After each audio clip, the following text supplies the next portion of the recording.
la lumière qui se joint à toi et ton frère, lui dans tout l'univers. Bonjour à tous.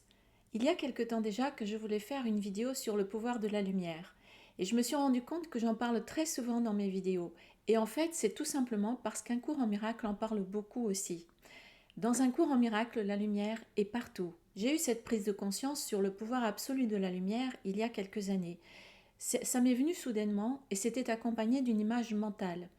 Et c'est ça que je vais essayer de partager ici avec vous dans cette vidéo. J'en ai parlé à quelqu'un il y a quelque temps et cette personne a parfaitement compris ce que je décrivais et elle en a fait un dessin que vous verrez dans cette vidéo un petit peu plus loin pour illustrer ce que je dis. Le pouvoir absolu de la lumière est valable au ciel, bien sûr, mais il est aussi valable ici, dans ce monde matériel. Le pouvoir absolu de la lumière extérieure, que l'on peut voir avec nos yeux physiques, représente et démontre le pouvoir absolu de la lumière intérieure, de la lumière divine. Dans ce monde, tout ce qui est négatif est la représentation et la projection de ce qui est négatif dans notre propre esprit, au niveau métaphysique. Mais tout ce qui est positif est aussi la représentation de ce qui est positif dans notre esprit.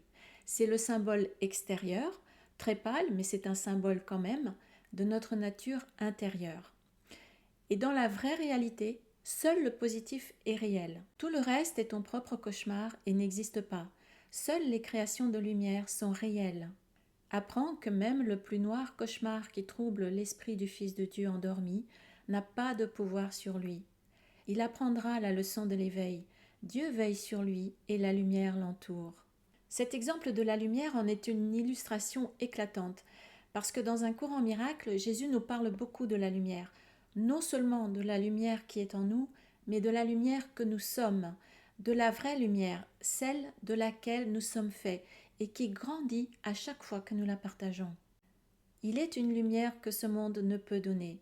Or, tu peux la donner comme elle t'a été donnée. La lumière est illimitée et elle se répand sur ce monde en joie tranquille. Tous ceux que tu as amenés avec toi luiront sur toi, et tu luiras sur eux avec gratitude, parce qu'ils t'ont amené là. Ta lumière se joindra à la leur en une puissance si irrésistible qu'elle tirera les autres des ténèbres lorsque ton regard se posera sur eux. Et Jésus nous dit encore ici que nous sommes faits de lumière. Marche dans la lumière et ne vois pas ces sombres compagnons, car ce ne sont pas des compagnons convenables pour le Fils de Dieu qui a été créé avec la lumière et dans la lumière. La grande lumière t'entoure toujours et irradie de toi. Nous sommes de la lumière pure, vivante, vibrante, consciente. Son pouvoir est absolu. Ce n'est pas un pouvoir sur quelque chose, puisque tout ce qui est dans ce monde est une illusion et donc n'a aucune réalité. La lumière n'a pas de contraire, tout comme l'amour véritable n'a pas de contraire. Donc, n'ayant pas de contraire, elle n'a pas de pouvoir sur quelque chose, mais juste un pouvoir absolu. Et ce pouvoir, c'est le pouvoir de la vie. Ce pouvoir se caractérise par un amour absolu et une paix absolue. On peut dire que la lumière a un pouvoir sur quelque chose uniquement dans un cas, c'est qu'elle a un pouvoir sur les illusions.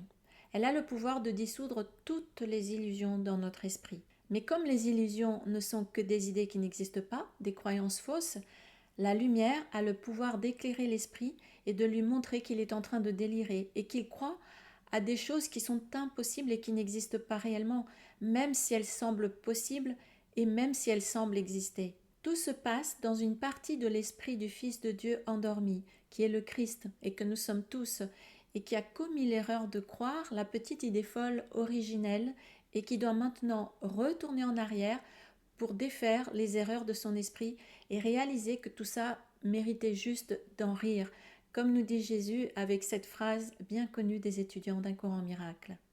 Dans l'éternité où tout est un, s'est glissée une minuscule et folle idée de laquelle le Fils de Dieu ne s'est pas souvenu de rire. Et comment la lumière peut-elle dissoudre les illusions en nous ? Eh bien, elle a juste besoin d'être redirigée vers notre esprit, par le retournement de notre attention consciente vers l'intérieur de nous-mêmes. Cette attention, c'est l'observateur en nous qui s'allume à nouveau et qui éclaire la partie de notre esprit qui allait à la dérive.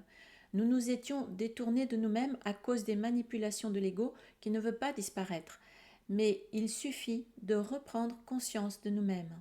Je vais maintenant vous proposer de faire un exercice de visualisation. Imaginez 2 pièces dans une maison. Ces 2 pièces sont côte à côte et séparées par un mur. Il n'y a pas de fenêtre et elles ont simplement une porte chacune par laquelle on peut y entrer ou sortir.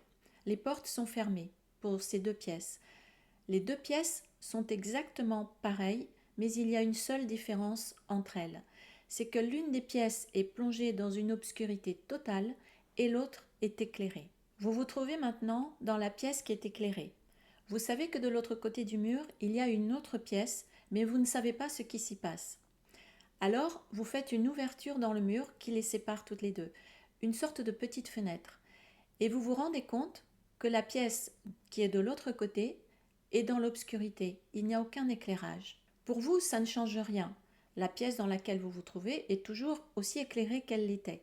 Il n'y a aucune différence par rapport à avant que vous fassiez le trou dans le mur. L'image que vous voyez maintenant à l'écran représente ce que l'on peut voir quand on se trouve dans la pièce qui est éclairée. Maintenant, imaginez que vous vous trouvez dans l'autre pièce, celle qui n'est pas éclairée. Quelqu'un a fait un trou dans le mur et vous découvrez qu'il y a quelque chose de l'autre côté. Vous pouvez voir car la lumière entre dans la pièce obscure et peut l'éclairer un petit peu. Elle l'éclaire suffisamment pour que vous puissiez vous rendre compte et savoir que la pièce dans laquelle vous vous trouvez est plus sombre que celle qui est de l'autre côté. De l'autre côté, vous voyez qu'il y a la lumière. Et vous voyez aussi que vous pouvez distinguer, grâce à cette ouverture dans le mur, ce qui se trouve dans la pièce où vous vous trouvez et que vous ne pouviez pas distinguer avant l'ouverture de cette petite fenêtre, puisque la pièce tout entière était dans l'obscurité. Imaginez maintenant que vous sortez de la pièce et que vous vous retrouvez à l'extérieur devant les 2 pièces avec les portes fermées. Vous ne voyez rien de ce qui se passe à l'intérieur des 2 pièces. Mais vous savez qu'il y a un mur qui les sépare toutes les deux et que vous ne voyez pas puisque vous êtes hors des 2 pièces. Imaginez maintenant que vous pouvez voir à travers le mur qui est devant vous et que vous voyez les 2 pièces avec le mur au milieu qui les sépare et dans lequel on a percé une ouverture. Vous voyez clairement que dans la pièce sombre, il y a un rayon de lumière qui passe et qui éclaire un peu la pièce. Et vous pouvez voir aussi que dans la pièce qui est éclairée, il n'y a rien de particulier. Vous ne voyez pas un rayon d'ombre qui passe par l'ouverture qu'il y a dans le mur entre les 2 pièces. On voit ici, de la manière la plus simple et la plus évidente, que dans une pièce éclairée, on ne peut pas faire entrer un rayon d'ombre. Et pourtant, une ombre ne peut pas tuer. Qu'est-ce qu'une ombre pour les vivants ? Ils passent simplement et elle disparaît. Les vivants, ce sont simplement ceux qui marchent dans la lumière. Et en présence de la lumière, l'ombre disparaît.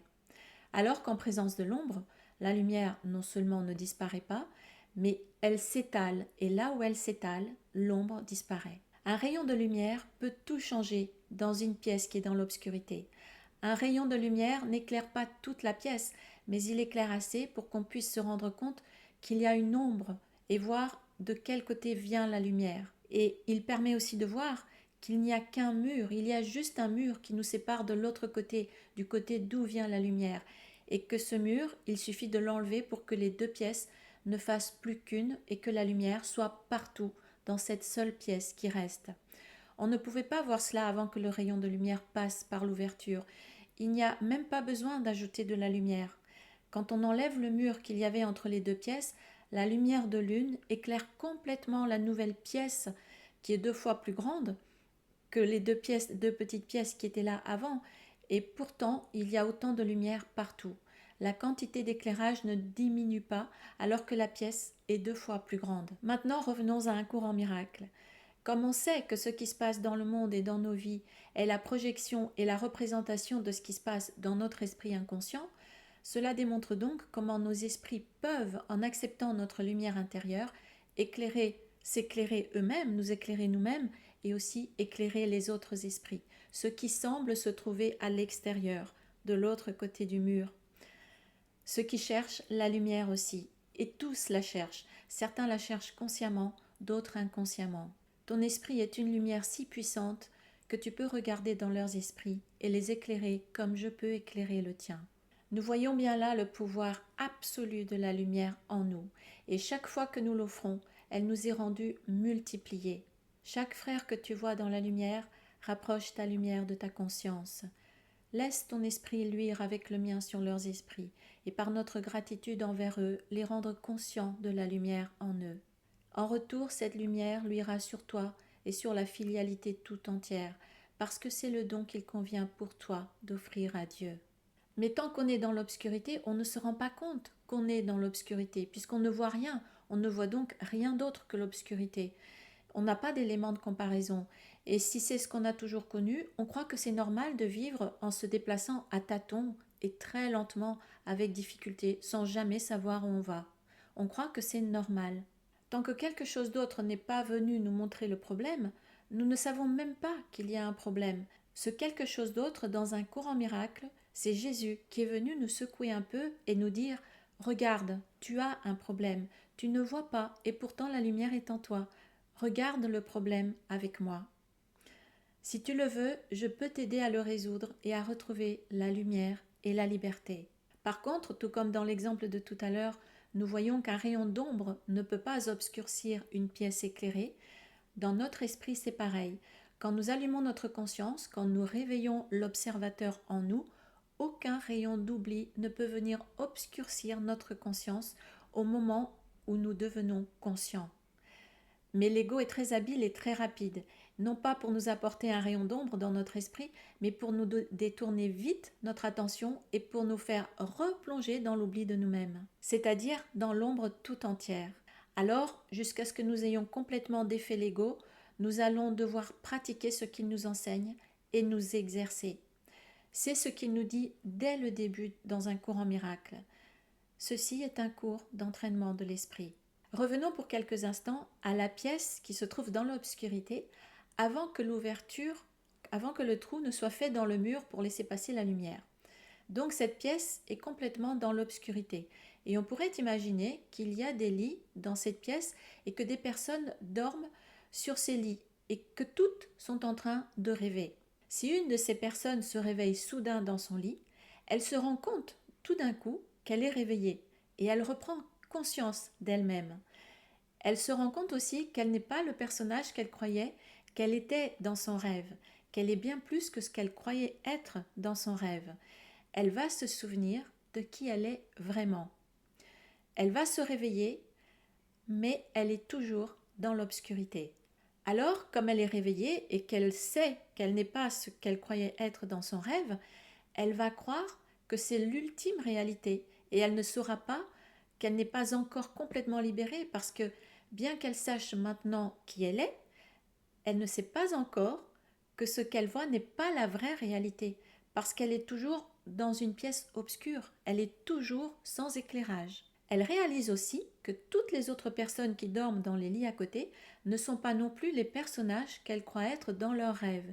Elle voit que ces personnes dorment, qu'elles sont en train de délirer, et alors elle essaie de les réveiller. Et elle leur dit qu'ils ne sont pas ce qu'ils croient être, qu'ils dorment et qu'ils rêvent, qu'ils sont quelque chose ou quelqu'un d'autre. Elle leur dit que ce n'est pas leur vraie réalité.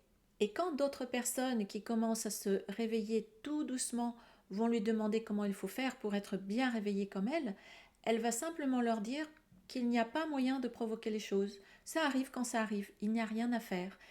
Pourtant, elle va continuer de leur dire « réveillez-vous », tout en continuant à leur dire quand même, en même temps, qu'il n'y a rien à faire, ça arrive quand ça arrive. Alors que Jésus, lui, il s'est non seulement réveillé dans l'obscurité, mais il s'est complètement libéré de l'obscurité. Et il sait comment il faut faire pour se libérer complètement de l'obscurité. Il est comme quelqu'un qui perce un trou dans un mur pour entrer dans une pièce obscure et qui entre dans cette pièce pour nous tendre la main et pour nous dire « Viens, réveille-toi, je vais t'aider à sortir de là si tu le veux.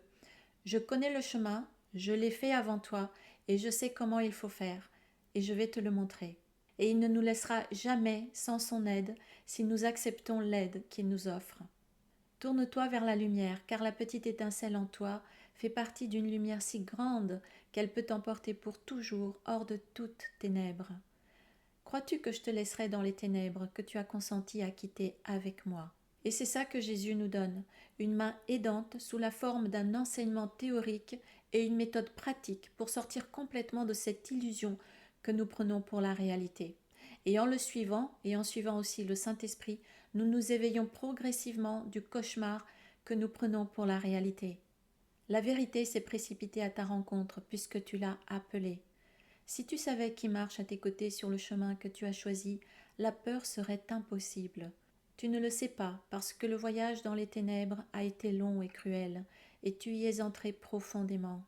Et en même temps que nous avançons en tenant sa main et celle du Saint-Esprit, à travers le labyrinthe de l'illusion, nous nous éveillons progressivement du rêve de séparation et de souffrance. Tout se passe de la manière la plus douce par rapport à ce que ça aurait pu être et la plus rapide possible. Il nous aide non seulement à sortir des ténèbres, mais il nous fait gagner du temps. Il nous fait gagner un temps que nous n'aurions même pas pu imaginer. Joignons-nous vite en un instant de lumière, et cela sera suffisant pour te rappeler que ton but est lumière. On ne peut pas être plus efficace et plus aimant. Alors que quelqu'un qui est dans l'obscurité et qui s'éveille, il a les yeux ouverts, mais il ne voit pas forcément plus clair. Il se rend compte qu'il dormait et il se rend compte que maintenant il est réveillé, mais il est toujours dans une pièce obscure et il ne connaît toujours pas la direction pour sortir de l'obscurité et de l'illusion. Il n'en connaît ni la direction ni la manière de le faire. Jésus et ceux qui ont fait comme lui connaissent le chemin de la sortie et le moyen de le faire en nous épargnant beaucoup de souffrances, car quelqu'un qui avance dans l'obscurité et à tâtons peut se cogner beaucoup et se faire très très mal avant de trouver la porte de la sortie. Et par la pratique du vrai pardon, celui qui défait les illusions, pas celui qui dit juste je pardonne ou il faut pardonner, nous pouvons alors enlever plus vite et plus en douceur tous les obstacles et les blocages qui nous gardent dans l'obscurité, qui nous empêchent de connaître et de faire l'expérience de ce que nous sommes réellement. Le pardon véritable, c'est le moyen par excellence pour nous libérer de l'illusion tout entière. Et Jésus insiste tellement tout au long du cours sur l'importance du pardon. C'est ton pardon qui portera le monde des ténèbres à la lumière. C'est ton pardon qui te laisse reconnaître la lumière dans laquelle tu vois. Le pardon démontre que tu es la lumière du monde. Et c'est de cette manière que nous allons pouvoir faire grandir la lumière en nous et la répandre sur le monde. Je suis la lumière du monde. Cela est ma seule fonction, c'est pourquoi je suis ici. Car la lumière doit venir dans le monde enténébré pour rendre la vision du Christ possible, même ici. Le pardon est ma fonction en tant que lumière du monde.